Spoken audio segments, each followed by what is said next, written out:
Various applications like the App Store Manager require Google Play Console access to perform specific tasks, like uploading metadata and app descriptions and screenshots in the batch, or gather analytic information.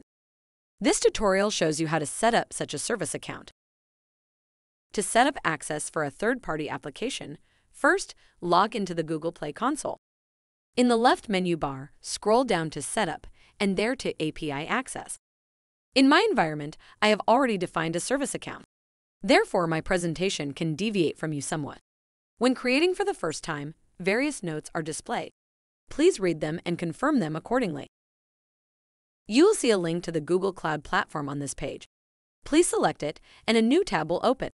Of course, you could have started directly with the Google Cloud Platform, but I think it's a bit more intuitive that way. The Google Cloud Platform has been redesigned. Your display may differ from mine again when using it for the first time. I can select Quick Access. You go to View All Products. Then API and Services under Management. Please select Enable API and Services and turn on Google Play Android Developer API if you haven't already. Next, select the Google Play Android Developer API and then click on Credentials on the left side.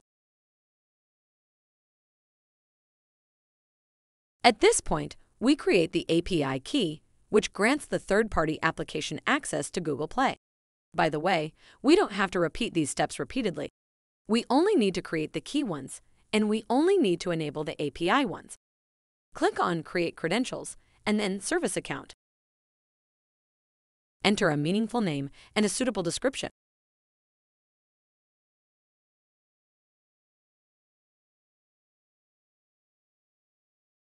Press Create and Continue. Choose a role. I take Editor. Have a look in the documentation at what each role means. We will modify and adjust the permissions later.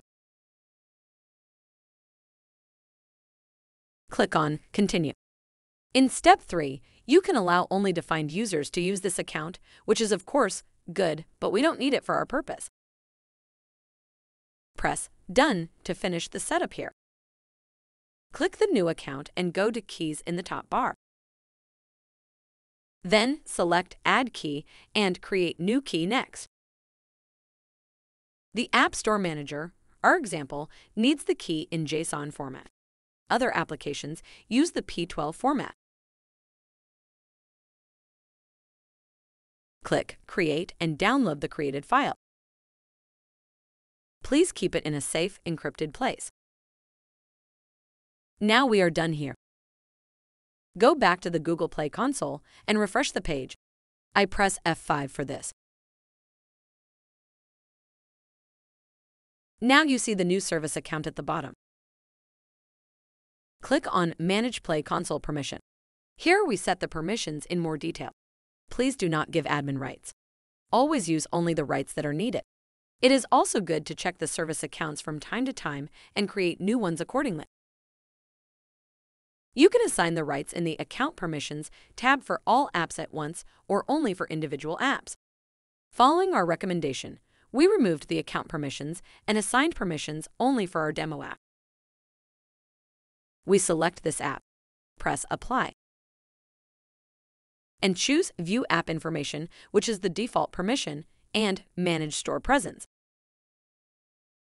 We have set the rights to upload metadata like screenshots and descriptions for the App Store Manager. To be able to set release notes in the Test and Production track, we select Release to Production and Manage Testing Tracks. Of course, the required setting must align with the service you like to connect. Check the corresponding documentation. In the App Store Manager, we provide the content of the previously downloaded key file and allow access to upload metadata. We have successfully created API access and a service account in Google Play Console and can use them for third-party applications. Please let us know if this tutorial video was helpful for you.